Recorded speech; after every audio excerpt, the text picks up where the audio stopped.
Hello ફૂડી friends, Krishna કા kitchen ખજાનામાં તમારું સ્વાગત છે.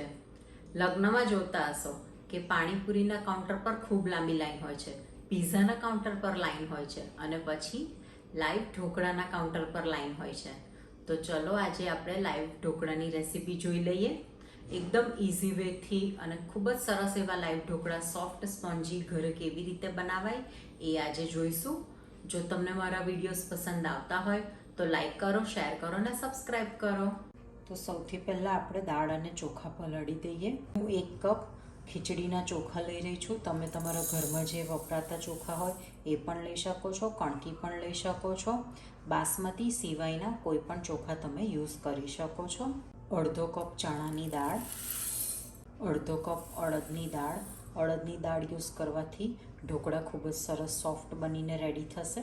હવે દાળ અને ચોખાને 2 થી 3 વખત આપણે પ્રોપર પાણીથી ધોઈ કાઢીશું. દાળ ચોખાને 3 થી 4 વખત મેં વોશ કરી લીધા છે. હવે આપણે પૂરતું પાણી એડ કરી અને એને પલળવા દઈશું. હવે આપણે ઢાંકીને એને 4 થી 5 કલાક સુધીને પલળવા દઈશું. 5 કલાક થઈ ગયા છે. દાળ અને ચોખા ખૂબ જ સરસ પલળી ગયા છે. હવે પલળેલા દાળ ચોખાની અંદરથી આપણે પાણી બધું ડ્રેન કરી દઈશું. હવે આપણે દાળ ચોખાને ગ્રાઇન્ડ કરીશું. દાળ ચોખાને આપણે સ્મૂથ પેસ્ટ ગ્રાઇન્ડ કરવાનું છે. હવે આપણે અંદર 1 ચમચી ખાટું દહીં એડ કરીશું અને હવે આપણે જે ચોખામાંથી પાણી બહાર કાઢ્યું હતું એ અંદર જરૂર પ્રમાણે એડ કરીશું. હવે આપણે એને ગ્રાઇન્ડ કરી લઈશું. ગ્રાઇન્ડ થઈ ગયું છે, એકદમ સરસ સ્મૂથ પેસ્ટમાં રેડી થઈ ગયું છે. હવે આપણે એને બોલમાં ટ્રાન્સફર કરી દઈશું. ગ્રાઇન્ડ કરતી વખતે બીજું મને હાફ કપ જેવું પાણી યુઝ કર્યું હતું. હવે ખીરાની ઉપર બીજું 1 થી 2 ચમચી જેટલું દહીં લઈ લઈશું આપણે. હવે દહીંને ઉપર ફેલાવી લઈશું.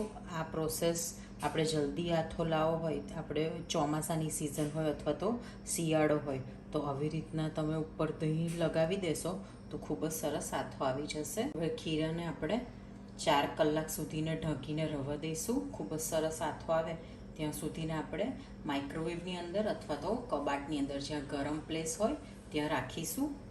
4 કલાક થઈ ગયા છે, ચેક કરી લઈશું. ખૂબ જ સરસ આથો આવી ગયો છે. હવે આપણે એક વખત એને પ્રોપર મિક્સ કરી લઈએ. હવે ખીરાની અંદર એડ કરીશું હળદર, મીઠું, અજમો હાથેથી ક્રશ કરીને નાખીશું. 2 to 3 ટેબલ સ્પૂન જેટલું તેલ લઈશું. હવે આપણે પ્રોપર એને મિક્સ કરી લઈએ. હવે અંદર એડ કરીશું આદુ મરચાંની પેસ્ટ. આપણે એને મિક્સ કરી લઈએ. ખીરું આપણું મિક્સ થઈને રેડી છે. હવે આપણે એક સ્મોલ બેચની અંદર ખીરું રેડી કરીશું જેની અંદર આપણે ઈનો ઉમેરવાનો છે. હાફ ટીસ્પૂન જેટલું ઈનો એડ કરી દઈશું. પ્રોપર મિક્સ કરી લઈએ. ઈનો એડ કરતાં પહેલાં સ્ટીમરની અંદર પાણી આપણું સરસ ઉકળી ગયેલું છે અને સ્ટીમરની અંદર જે આપણે પ્લેટ મૂકવાની છે એ પણ તેલથી ગ્રીસ થયેલી છે. હવે ગ્રીસ કરેલી ડીશની અંદર આપણે ખીરું ટ્રાન્સફર કરીશું. હવે આપણે ઉપર સ્પ્રિંકલ કરીશું લાલ મરચું પાવડર. હવે આપણે એને સ્ટીમ કરવા રાખીશું. આપણે 10 થી 15 મિનિટ સુધીને એને સ્ટીમ થવા દઈશું. 10 મિનિટ થઈ ગઈ છે, આપણે ચેક કરી લઈએ.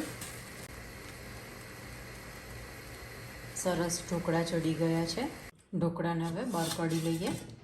હવે આપણે એને 2 મિનિટ સુધીને ઠંડુ થવા દઈશું. હવે આપણે એને પીસીસમાં કટ કરીશું. ઢોકળાને જનરલી આપણે કણકી કોરમાના લોટથી બનાવતા હોય છે, પણ તમે આવી રીતના દાળ પલાળીને ચોખા પલાળીને જો કરશો તો ખૂબ જ ટેસ્ટી લગ્નમાં તમે ખાઓ એ જ રીતના ઢોકળા ઘરે બનાવી શકાશે. હવે આપણે ઉપર સિંગ તેલ રેડીશું. હવે પ્રોપર એને સ્પ્રેડ કરી લઈશું. ઢોકળાને હવે કાઢી લઈશું આપણે. ખૂબ જ સરસ જાળી પડી છે અને એકદમ સોફ્ટ થયા છે. આપણે એને સર્વ કરી લઈશું.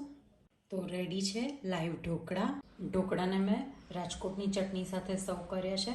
તમે લસણની ચટણી સાથે અથવા તો સંભારા સાથે સર્વ કરી શકો છો. તો એન્જોય કરો ગરમા ગરમ લાઈવ ઢોકળા. ઘરે બનાવો અને કમેન્ટમાં લખો કે કેવા બન્યા.